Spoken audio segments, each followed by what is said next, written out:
Saudara-saudariku yang terkasih dalam Tuhan Yesus Kristus, salam damai sejahtera, oras berkah dalem. Kita berjumpa lagi dalam belajar Alkitab sambil merenung. Tema kita kali ini, perayaan pembaptisan Tuhan. Nah, saudara-saudariku yang terkasih, saya ingatkan yang belum subscribe ya, untuk memberi komentar juga di channel ini. Maka datanglah Yesus dari Galilea ke Yordan kepada Yohanes untuk dibaptis olehnya. Nah, kita tahu ya, pembaptisan Yohanes ini adalah untuk pengampunan dosa orang-orang yang pada waktu itu bertobat.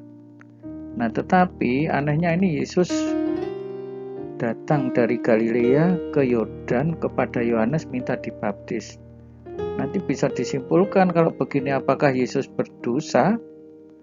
Nah, kita tahu ya, pasti Yesus tidak mempunyai dosa. Bahkan juga dosa asal, ia tidak mempunyai dosa apapun. Tetapi kalau dia minta dibaptis, lalu apa maksudnya? Nah, kita tahu di sini bahwa di dalam kerendahan hatinya dia minta dibaptis sebagai persiapan untuk karya pewartaan zaman Mesias di Galilea.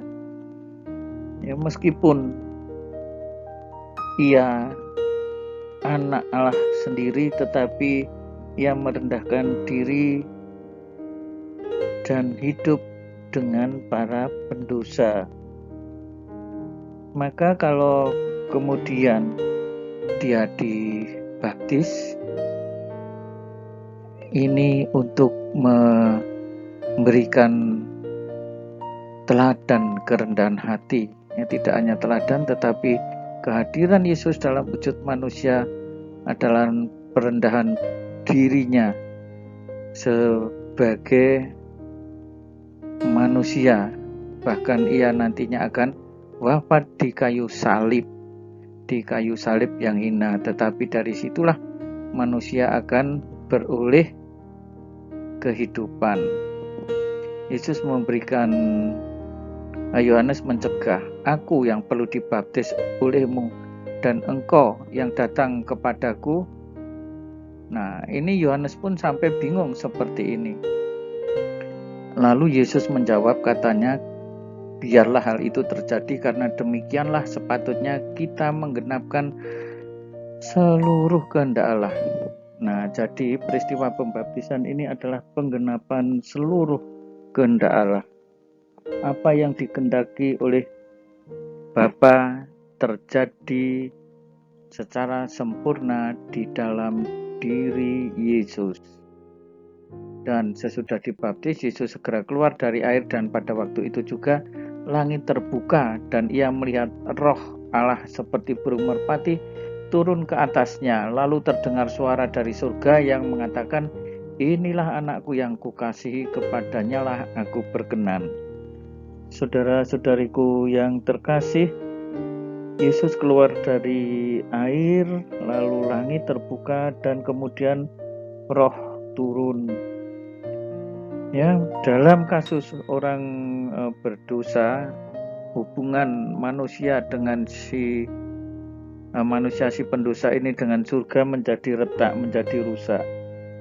Ya, tetapi di dalam diri Yesus langit terbuka, itu artinya bahwa tidak ada hubungan yang retak antara surga dengan Yesus. Tanggapan surga terhadap perendahan diri Yesus itu sebagai pendamaian antara surga dan bumi yang ditandai oleh juga kehadiran Roh yang turun di dalam diri Yesus dalam rupa seperti burung merpati.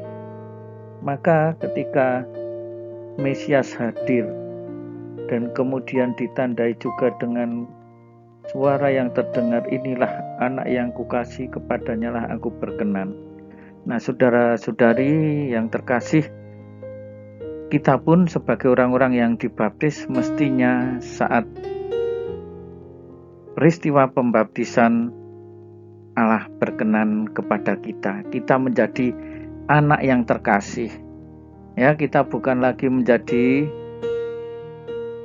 budak. Ya, kita bukan lagi menjadi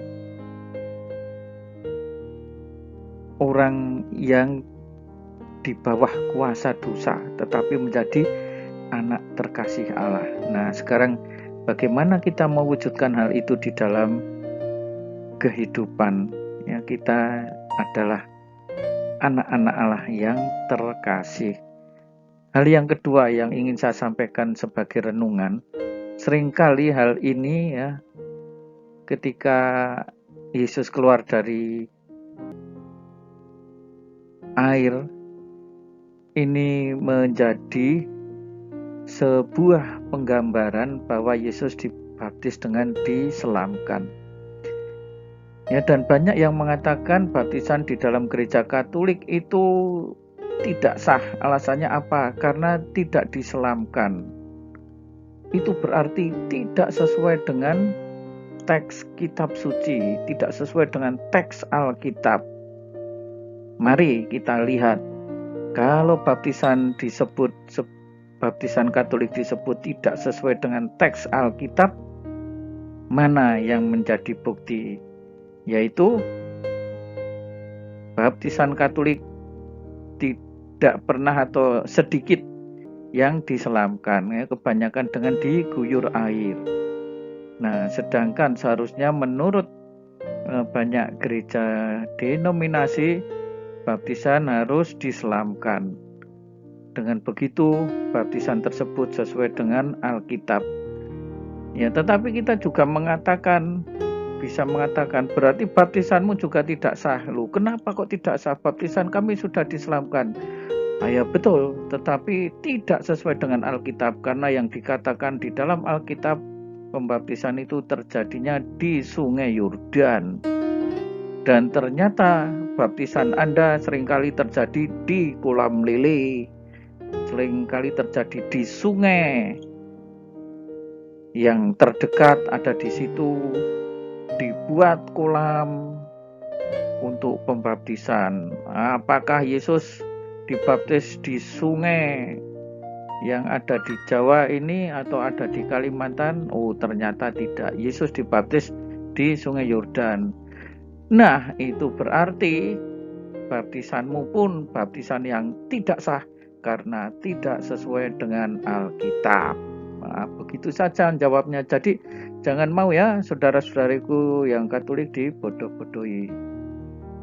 Ya, semua baptisan dalam Katolik itu sah kalau entah ditenggelamkan, entah diguyur dengan air, tetapi ada kata-kata engkau dibaptis dalam nama Bapa dan Putra atau dan Anak dan Roh Kudus.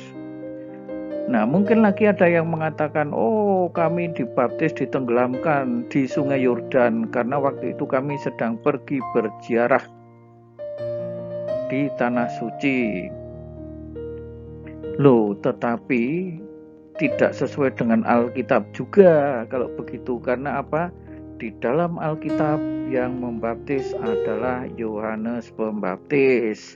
Sedang kamu dibaptis oleh siapa? Coba.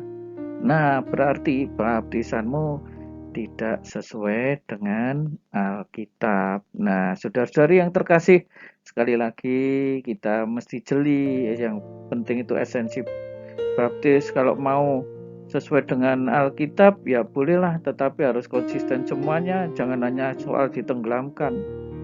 Ya, kalau yang jadi acuan itu teks Alkitab, ya sungainya Sungai Yordan, yang membaptis Yohanes Pembaptis. Nah, kita mohon semoga kita tidak hanya mempermasalahkan cara membaptis yang seperti apa, tetapi yang jelas dalam nama Bapa, Putra, Roh Kudus dan diguyur air itu sudah sah.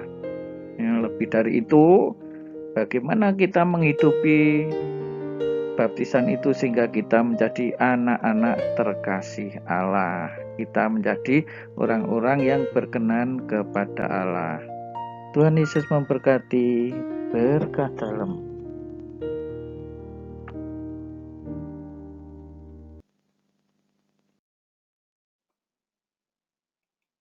Saudara-saudari sekalian, pekerjaan saudara, aktivitas saudara, keluarga saudara dilindungi dan diberkati oleh Allah yang Maha Kuasa, Bapa dan Putera dan Roh Kudus.